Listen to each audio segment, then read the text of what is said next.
Hey guys, I thought I would do a Squad Battles updated tip video to help you guys dominate Squad Battles a little bit more since all the patches and whatnot since launch. Kind of give you a breakdown for any new players as to what you want to do in game, as well as all the packs and rewards that you can get and what is the best way to go about Squad Battles, because it is one of the best ways to build a team. I've said this numerous times throughout the year that this year, more than any other, it's never been easier to make a free-to-play team, and Squad Battles is a big part of it. So let's jump into it though real quick.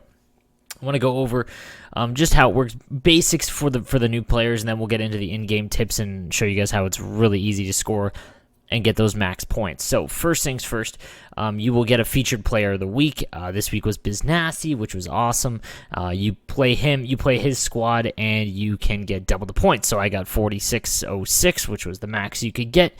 And you do have to win by 5 and have 20 shots. 20 even, that's fine. You will get the max points. This goes for anything. So you don't just have to, you could win by any amount of 5. So you could be 7-2 and you'll still get max points.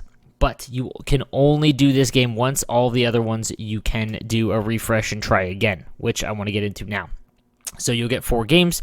Basically, the hard part about Squad Battles is when it comes to top 100, it's based on your rolls. So if you get a lot of high teams, so say I got, this one's really low. This one was like a 70 as well. It was a terrible refresh. The higher overall teams that you get, the more higher overall teams you get, the higher the rank you can obviously get because you can get more max points. So essentially, like I said, you can do any of these games up to, you can refresh one time. You pay 500 coins and you can play it one more time. So if you are losing by 3 early on or something and you're like, hey, this isn't going well, all you have to do is quit out and just refresh and you can do it one more time. Monday through Friday, it's on a 24-hour timer, so you have 24 hours basically to play your 4 games, then hit refresh, and you're good to go. On the weekend, it's 12, so Friday, 5 p.m. hits, you'll get a new set of 4 teams. You have until 5 a.m. to do that on Saturday, Eastern time. I'm going to use Eastern times. 5 a.m. to do it. So you've got to do it that night, get your 4 out of the way, and then you can kind of push it back. So once you've gotten your 4 out of the way and you're all caught up, at 5 a.m. you can refresh. You have until 5 p.m. on Saturday to refresh, because once you do that refresh, you don't have to play them right away in between that block until 5 p.m. because if you refresh, you can then do it again on Saturday. So Saturday night rolls around, it's 5 p.m. As long as you've done your refresh anywhere between 5 a.m. and 5 p.m. on Saturday, you'll then get your next set. So then what you do is you play those 4, and then you can reset again, and basically you can push back doing 8 games in one day, all the way until the reset on the Monday when it kicks back in and it's 24 hours again. So if that was confusing, I apologize. It's very easy once you see it the first week of it. You'll see the timer down below. You'll get the hang of that one. More I want to get into is the rewards for it. So basically what you're aiming for in this is any of the elite tiers. And the reason for it is you get a lot of players in these packs. Elite 1 specifically, I find Elite 1's really easy to hit. You've just got to play half your games, and more often than not, you'll be able to hit it. I get it pretty much every week. Top 100 is really tough, just because there are a lot of people grinding this and getting perfect on every single game. Then it becomes your rerolls. But if you want to hit top 100, it won't actually take. You could probably miss a game and still be fine. So the rewards here, why is this important and why are the rewards so good? So you see these 2 packs down here, the 3 with the black and yellow, I believe that one's called a mega pack, and then the one to the right with the purple and Mitch Marner on it is the premium players pack. If you get Elite 1, you will then be rewarded with 75 gold player items. Now you might not pull anything good, but that doesn't matter. That is why this is so rewarding. So say you pull 75 gold players, you don't get anything for it. Those gold players, you could sell for about 800 to 900 coins each, or you can turn into sets for gold collectibles in the exchange tab. So either way, you're getting at least 50,000 coins, because that's about the average cost of the gold collectibles currently, and it's just a very, very good value. Not to mention, you could pull some sick team of the week things like that. Doesn't matter. And then the coins as well. You get 17,500 coins for finishing Elite 1. Moving into the top 100, though, you actually get fewer players because you're losing that one mega pack, which is 15 gold players. The NHL players pack that you would get instead is only 10. It has better odds at pulling some decent players, but it's actually a worse pack. So it's almost more advantageous to land here, but you also get another 17,000 coins, and you get 35. So 35,000 coins on top of all these packs. So now that we've gotten that out of the way and all the rewards and whatnot, I want to get into the actual tips that I think are going to really, really help you as far as dominating this. The last thing I want to say, deciding if you should play all of your squad battle games or not in a week. What I do, and I play the game obviously pretty much more than anyone else, or I have the opportunity to because it is my full-time job. Basically, I would play these 4. If you do them perfectly at 5 p.m. on the reset, okay? You do these, it's on the Thursday. Thursday at 5 p.m., the reset happens in squad battles and the new week starts.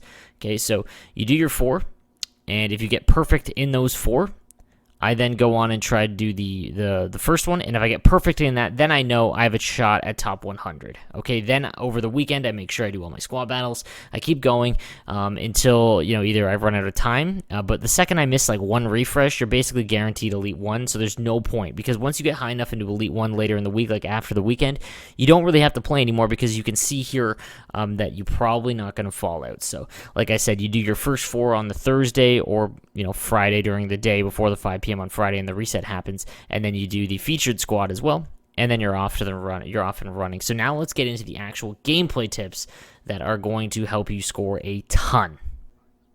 Alright guys, so the first thing you want to do is go into practice mode. Make sure you know these dukes. The one-hander specifically, because it's an automatic goal against CPU goaltenders and online, as well as against squad battle goaltenders. So basically you just come down, keep your body along the post, and it's just holding forehand and hitting L1, R1 same time. So just make sure that you have this unlocked. It's pretty much automatic, and like I said, you can use this online as well.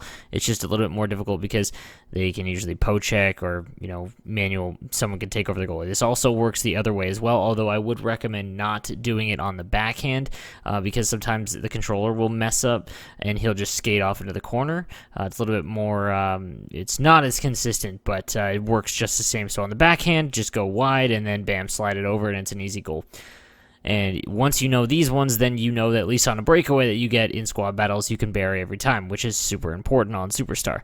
The next one you need to learn is the backhand forehand in tight, because it will, again, if you don't have a clear breakaway, this is the one you're going to want to do. Again, we'll look at it again. You come in kind of on an angle. Again, this will be when you're not on a clean breakaway. Hold the backhand, switch to the forehand, go up top. Works almost every time, and the same thing on the backhand. This is also really effective online, but again, it's just forehand to backhand, and you want to go towards, go cut in towards and then go back out. And again, you just run basically right into the goaltender, and this will work again when you're not on a clear breakaway, but you're just in tight. So now I want to show you the actual tips, and it's all about the sauce. So this play right here is a perfect example of what you can do. Now, the advantage of playing squad battles over a human opponent is obviously all 5 skaters are AI, meaning that you can manipulate them if you know what to do and kind of get them to do what you're looking for. So I'm going to show you this play one more time. Again, this is the east to west sauce into the middle. On a 2-on-2, this works almost every single time,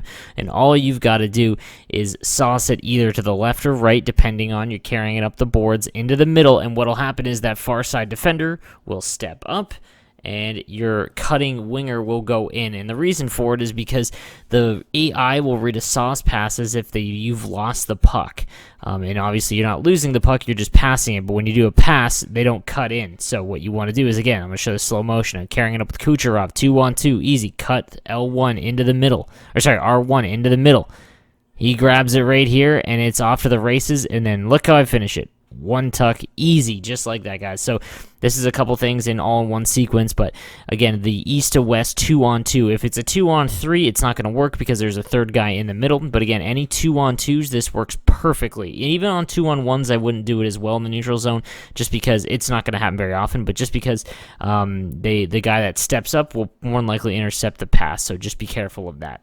The next thing on offense I want to show you is the self-sauce. So you've heard about this for quite some time. You're basically tapping R1 just slightly to get ahead. It'll freeze up the defender. Now, there's a patch that was put into the game to kind of eliminate that, but it's not so much the guy that's closest to you, because that defender won't bite. It's the far side defender where it'll create a lot of 2-on-1s, because the second that you self-sauce, it will make that defender step up or pause for a half second, allowing your other winger on the far side to keep cutting in for an easy tap-in easy tap in 2-on-1. So again, self-saw, super important just up the boards. It might take a little while to practice. Again, you're just skating up and you're slightly tapping it. If you, the second you hold it down or press it, you're essentially going to go too far, and that person and the Squad Battles AI will get you.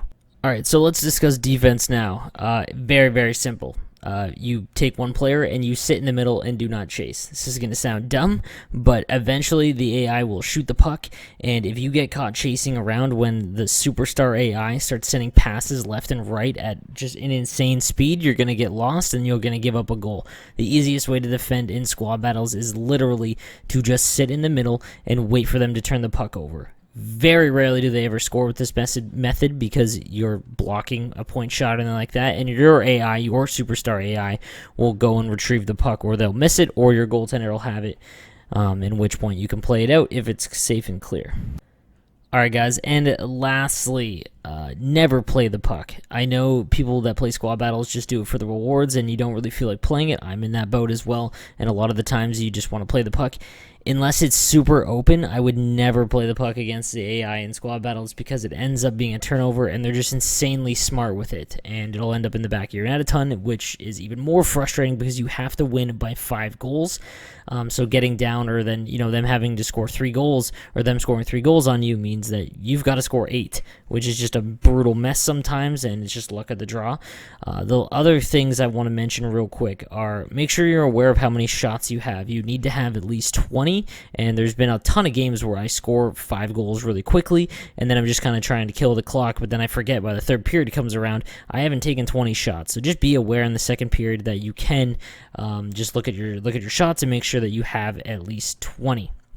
And then finally, to speed things up, guys, you can hit start at any time when there's a cutscene at the end of the period or the end of the game. You hit start and then hit resume, and then it'll kick into the intermission or the end of game. That'll help save you some time.